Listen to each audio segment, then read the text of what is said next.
Hello dear friends, स्वागत है आपका अपने यूट्यूब चैनल एसडी एजुकेशन पर।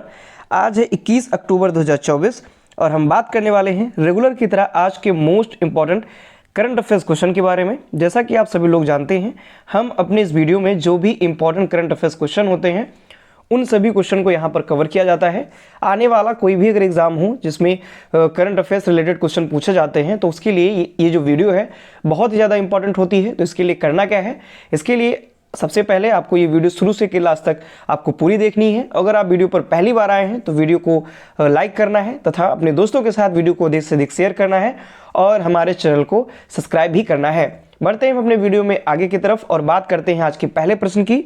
तो आज का हमारा जो सबसे पहला प्रश्न है, हाल ही में विश्व सांख्यिकी दिवस कब मनाया गया? यानी कि वर्ल्ड स्टैटिक्स डे जो होता है, विश्व सांख्यिकी दिवस, ये कब मनाया जाता है? तो ए ऑप्शन है 12 अक्टूबर, बी ऑप्शन है 20 अक्टूबर, सी ऑप्शन है 18 अक्टूबर और डी ऑप्शन है 13 अक्टूबर। तो इस प्रश्न का सही जवाब है ऑप्शन नंबर बी, यानी कि 20 अक्टूबर को विश्व सांख्यिकी दिवस अभी हाल ही में मनाया गया है।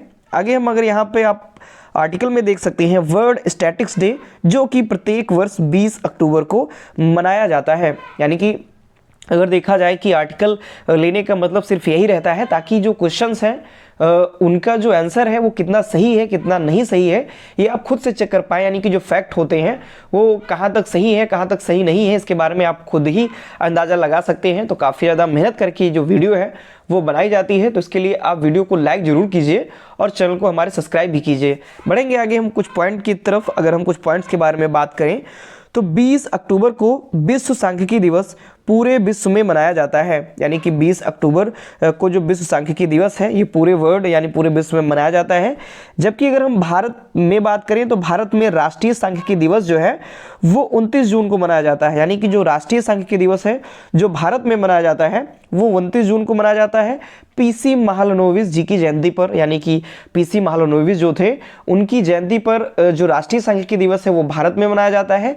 लेकिन जो विश्व सांख्यिकी दिवस है वो पूरे विश्व में 20 अक्टूबर को मनाया जाता है और ये प्रति वर्ष नहीं मनाया जाता, ये प्रति 5 वर्ष में मनाया जाता है। यानी कि ये प्रत्येक वर्ष नहीं मनाया जाता है, हर 5वें साल ये जो सांख्यिकी दिवस है विश्व सांख्यिकी दिवस ये 20 अक्टूबर को मनाया जाता है।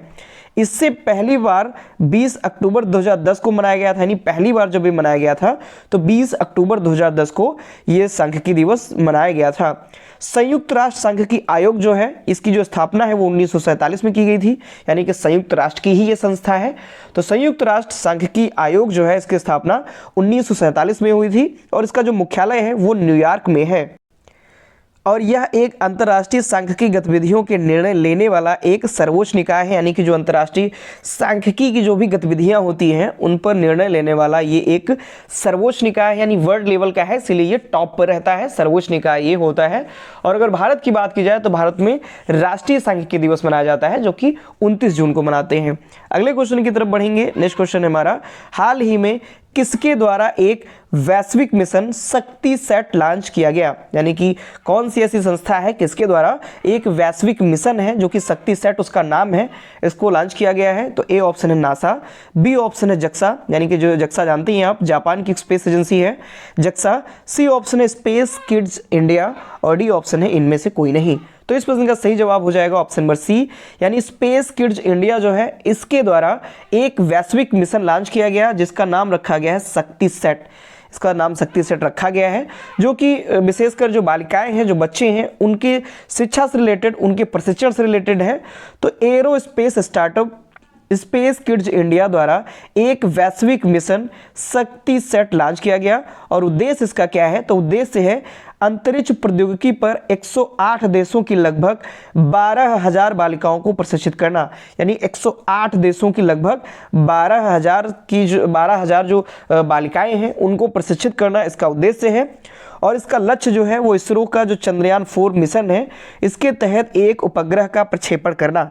यानी कि इसरो जो चंद्रयान 4 मिशन लॉन्च कर रहा है तो उसके तहत उपग्रह का प्रक्षेपण करना इसका लक्ष्य है। बात करें हाई स्कूल की जो छात्राएं होंगी जिनको प्रशिक्षण दिया जाएगा जाएगा वो 14 वर्ष से 18 वर्ष की आयु की होंगी और इनके लिए 120 घंटे का ऑनलाइन प्रशिक्षण किया जाएगा, यानी कि 120 घंटे का ऑनलाइन प्रशिक्षण इनको दिया जाएगा, जो कि हाई स्कूल की जो छात्राएं होंगी 14 से 18 वर्ष की आयु की 120 घंटे का ऑनलाइन प्रशिक्षण इनको दिया जाएगा। अगले प्रश्न की तरफ बढ़ते हैं।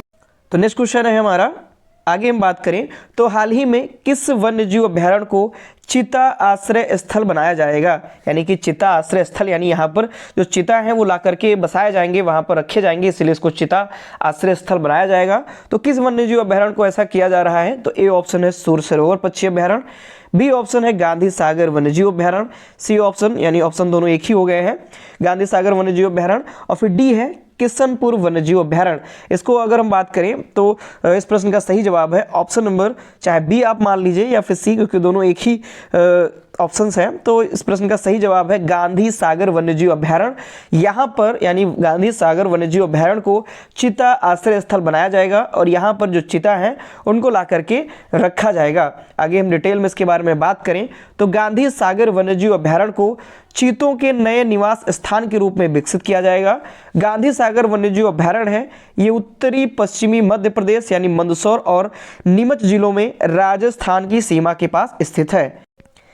यानी गांधी सागर वन्यजीव अभ्यारण्य है कहाँ पर, तो ये मध्य प्रदेश में है, और मध्य प्रदेश में कहाँ पर है, तो मंदसौर और नीमच ये जिले हैं मध्य प्रदेश के, इनकी सीमाओं पर स्थित है, जो कि ये सीमा अपनी राजस्थान से लगाते हैं। तो ये मध्य प्रदेश और राजस्थान की सीमा पर स्थित गांधी सागर वन्यजीव अभ्यारण्य है और इसको चीता के नए निवास स्थल के रूप में इसको डेवलप किया जा रहा है। इसे वर्ष 1974 में वन्यजीव अभ्यारण्य के रूप में अधिसूचित किया गया था, यानी कि 1974 में इसे वन्यजीव अभ्यारण्य घोषित किया गया था। और यहाँ से चंबल नदी बहती है, जो कि गांधी सागर वन्यजीव जो अभ्यारण्य है इसको 2 भागों में विभाजित करती है। चंबल नदी यहीं से होकर के गुजरती है। तो अगले क्वेश्चन की तरफ बढ़ेंगे। तो नेक्स्ट क्वेश्चन है हमारा, हाल ही में जारी वार्षिक freedom on the net report में भारत का स्कोर क्या है, यानी कि हाल ही में अभी वार्षिक freedom on the net report जारी की गई, जो कि नेट से रिलेटेड है। तो इसमें भारत का स्कोर क्या रहा, तो ए ऑप्शन है 94, बी ऑप्शन है 50, सी ऑप्शन है 43 और डी ऑप्शन है 63। तो इस प्रश्न का सही जवाब है ऑप्शन नंबर बी, यानी कि वार्षिक freedom on the net report में भारत का जो स्कोर है वो 50 रहा, यानी 100 में से भारत ने 50 स्कोर हासिल किए हुए हैं। आप यहाँ आर्टिकल में देखेंगे freedom on the net report 2024, जो कि हाल ही फिलहाल में जारी हुई है। तो फ्रीडम हाउस नामक एक गैर लाभकारी संस्था है जो कि वार्षिक freedom on the net report ये जारी करती है और इस बार भी इसने freedom on the net report 2024 जारी की। तो रिपोर्ट के माध्यम से दुनिया भर के जो 72 देश हैं उनमें इंटरनेट स्वतंत्रता के स्तर का आकलन किया जाता है, यानी जो इंटरनेट है वो कितना ज़्यादा स्वतंत्र है, कितने ज़्यादा स्पीड है वहाँ पर, कितना ज़्यादा बेहतर तरीके से वो वर्क कर पा रहा है, इसकी जो रिपोर्ट है वो इसके द्वारा पेश की जाती है। भारत की अगर स्थिति की बात करें तो भारत को 100 में से 50 स्कोर के साथ आंशिक रूप से मुक्त की श्रेणी में रखा गया है, यानी कि आंशिक रूप से, क्योंकि 100 में से 50 है तो यानी कि आधा आधा मामला 50-50 का मामला है, तो आंशिक रूप से मुक्त की श्रेणी में इसको रखा गया है। अगर फर्स्ट पोजीशन की बात करें तो आइसलैंड ने 100 में से 94 स्कोर के साथ विश्व में सर्वाधिक स्वतंत्र ऑनलाइन प्रवेश का जो रिकॉर्ड है वो हासिल किया हुआ है, जो कि 100 में से 94 स्कोर इसने प्राप्त किए हैं। तो ये फर्स्ट पोजीशन है। और किस श्रेणी में इसको रखा जाएगा, तो सर्वाधिक स्वतंत्र ऑनलाइन प्रवेश की श्रेणी में इसको रखा जाएगा। तो यहाँ पर सिर्फ 2 ही इंपॉर्टेंट है, एक तो फर्स्ट पोजीशन और दूसरी भारत की जो रैंक है। तो भारत का जो स्कोर है वो 100 में से 50 है, जो कि आंशिक रूप से मुक्त की श्रेणी में इसको रखा गया है। अगले क्वेश्चन की तरफ बढ़ेंगे। नेक्स्ट क्वेश्चन है हमारा, हाल ही में कौन सा राष्ट्रीय उद्यान देश में दूसरा सर्वाधिक सघनता वाला निवास स्थान बना, यानी कि दूसरा सबसे ज़्यादा सघनता वाला कौन सा राष्ट्रीय उद्यान बन गया है। तो ये ऑप्शन है दुधवा राष्ट्रीय उद्यान, बी ऑप्शन है काजीरंगा राष्ट्रीय उद्यान, सी ऑप्शन है मानस राष्ट्रीय उद्यान और डी ऑप्शन है कंचनजंगा। तो इस प्रश्न का सही जवाब है ऑप्शन नंबर डी, यानी कंचनजंगा राष्ट्रीय उद्यान देश में दूसरा सर्वाधिक सघनता वाला निवास स्थान बन गया है। डिटेल में अगर हम बात करें तो असम में, यानी काजीरंगा राष्ट्रीय उद्यान असम में स्थित है। तो असम का काजीरंगा राष्ट्रीय उद्यान देश में दूसरा सर्वाधिक सघनता वाला निवास स्थान बन गया है। असम के काजीरंगा राष्ट्रीय उद्यान में 446 से अधिक तितली प्रजातियां दर्ज की गई हैं, यानी यहाँ पर 446 से ज़्यादा जो तितली की प्रजातियां हैं वो भी हाल ही फिलहाल में दर्ज की गई हैं। अगर पहले की बात करें, यानी पहला सर्वाधिक सघनता वाला निवास स्थान कौन है? तो अरुणाचल प्रदेश का जो नामदफा राष्ट्रीय उद्यान है वो देश में सर्वाधिक सघनता वाला निवास स्थान है।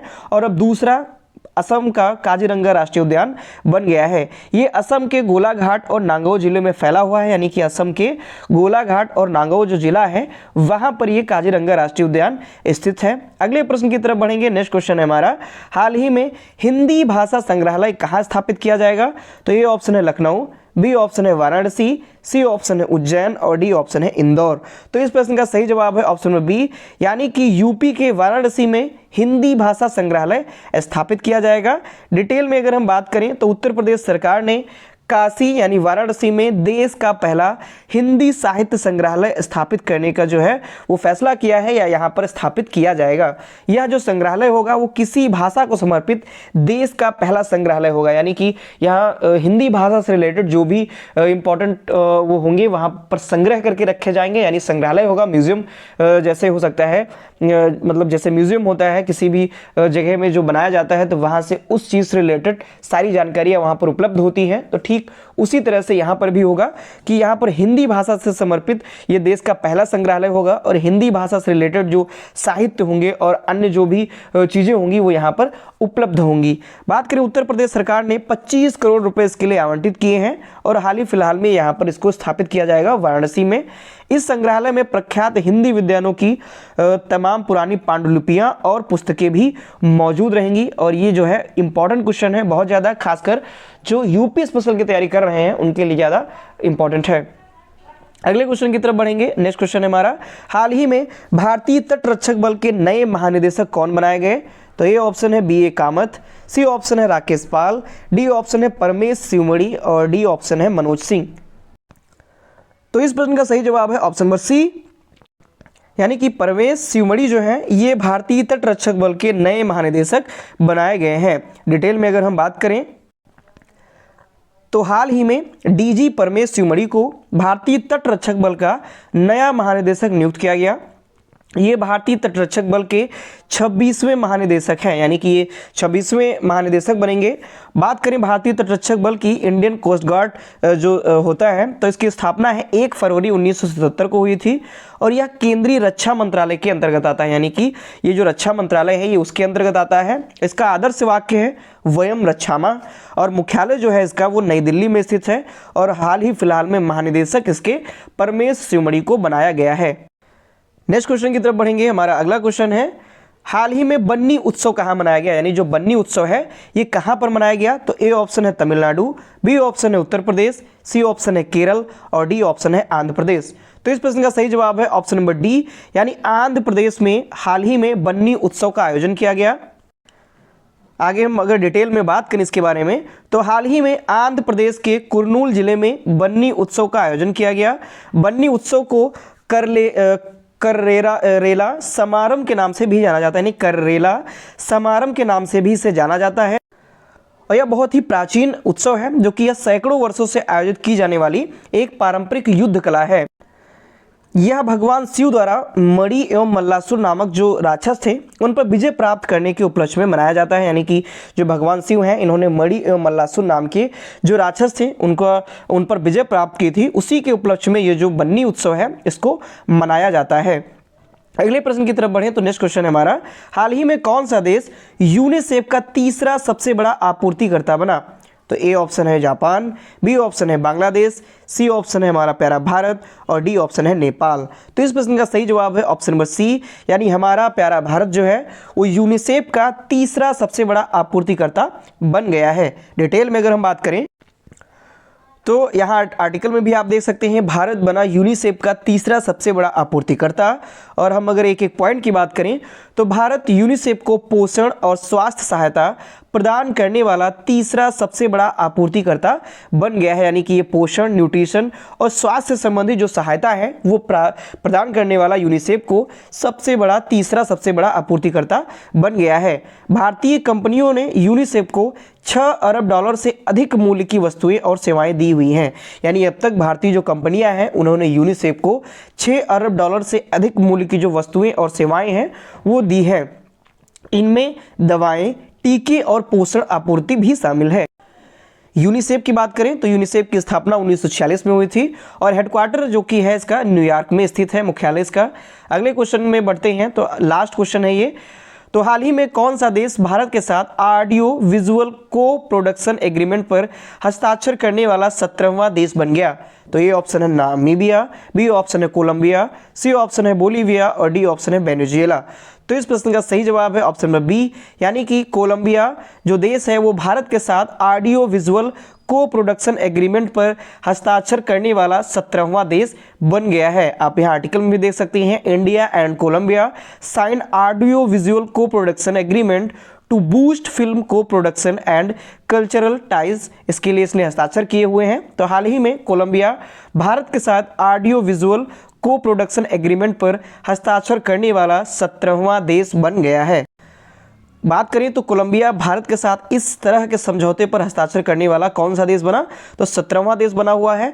और ये जो हस्ताक्षर हुए हैं ये फिल्म निर्माण में सहयोग बढ़ाने और दोनों देशों के बीच जो सांस्कृतिक संबंध हैं और जो सद्भावना है इनको मजबूत करने के लिए ये जो हस्ताक्षर हैं, ये जो इन दोनों के बीच में जो ये बातें हुई हैं, जो ये बैठक हुई है, इसी के अंतर्गत हुई है ताकि फिल्म निर्माण में सहयोग बढ़े, दोनों देशों के बीच सांस्कृतिक संबंध और सद्भावना है इनको मजबूत किया जा सके। तो ये थे आज के हमारे मोस्ट इंपॉर्टेंट करंट अफेयर्स के क्वेश्चन। आशा करता हूं आपको ये क्वेश्चन पसंद आए होंगे, आपको ये वीडियो है वो पसंद आई होगी। तो अगर आपको ये वीडियो पसंद आती है तो प्लीज वीडियो को लाइक करें, अपने दोस्तों के साथ वीडियो को अधिक से अधिक शेयर करें और हमारे चैनल को सब्सक्राइब भी करें। धन्यवाद।